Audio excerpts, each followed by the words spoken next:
وہ کیا ہے؟ ان اللہ و ملائکتہ، اللہ اور اس کے فرشتے جو آسمان کے اوپر ہیں، عرش والے رب اور اس کے فرشتے، یعنی زمین سے کتنی دوری ہے، وہ اللہ اور اس کے فرشتے رسول صلی اللہ علیہ وسلم کے اوپر درود بھیجتے ہیں۔ اے زمین والو، اے پستیوں میں رہنے والو، اگر تم بھی عروج حاصل کرنا چاہتے ہو تو اللہ کے رسول کے اوپر درود بھیجا کرو۔ جو ایک مرتبہ درود بھیجتا ہے، صرف ایک مرتبہ، ابھی کوئی بیٹھا ہوا ہے، نبی کا وعدہ سچا ہے، اللہ کا وعدہ سچا ہے، صرف کوئی یہ بندہ چاہتا ہے کہ اللہ میرے اوپر رحمت کرے، میری مغفرت کرے، مجھ پہ درود بھیجے، کیا کرے؟ آسان کلیہ، آسان تجارت، ایک مرتبہ اللہم صلی علی محمد پڑھ لے، اللہ کتنی دفعہ بھیجتا ہے۔ اللہ کی یہ سنت ہے، اللہ ہر چیز کا ریٹرن بڑھا چڑھا کے دیتا ہے، اور درود کا ریٹرن کیا؟ جو ایک مرتبہ پڑھتا ہے جواب میں اللہ 10 مرتبہ بھیجتے ہیں۔ ایک مرتبہ آپ بھیجو، 10 مرتبہ رب بھیجے گا۔ اور نبی کریم صلی اللہ علیہ وسلم نے ارشاد فرمایا ہے، جو بندہ صبح و شام صرف 10 مرتبہ مجھ پہ درود بھیجتا ہے، میں محمد صلی اللہ علیہ وسلم اس کو گارنٹی دیتا ہوں کل قیامت کے دن اس کا نام لے کے اللہ رب العزت کی بارگاہ میں اس کے لیے جنت میں داخلے کی سفارش کروں گا۔ 10 مرتبہ درود پڑھنا مشکل ہے؟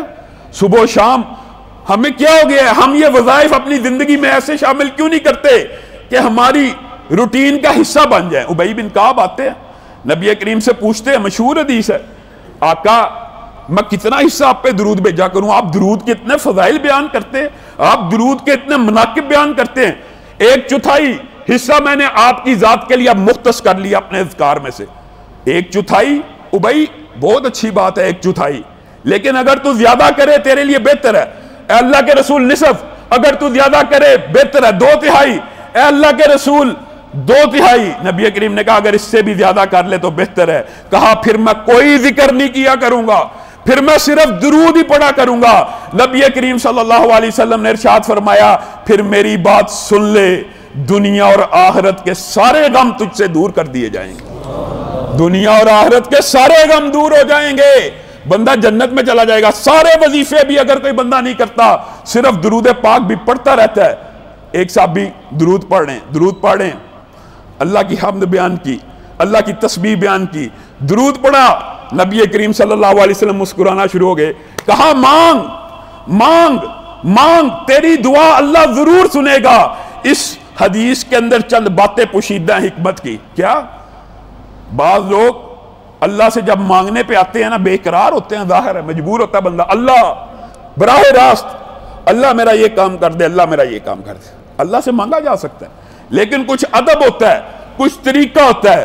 پہلے اس رب جس سے مانگنے لگے ہو اس کی حمد بیان کرو، اس کی تسبیحات بیان کرو، ایک مرتبہ نبی کریم پہ درود بھیجو، پھر اللہ سے مانگو۔ نبی کریم گارنٹی دے رہے ہیں جو بندہ اس طرح مانگے گا اللہ رب العزت اس کی ضرور سنیں گے۔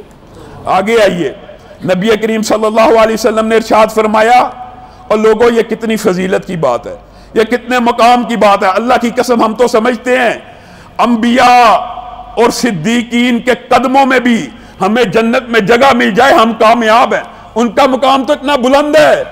لیکن نبی کریم صلی اللہ علیہ وسلم کیا فرما رہے ہیں؟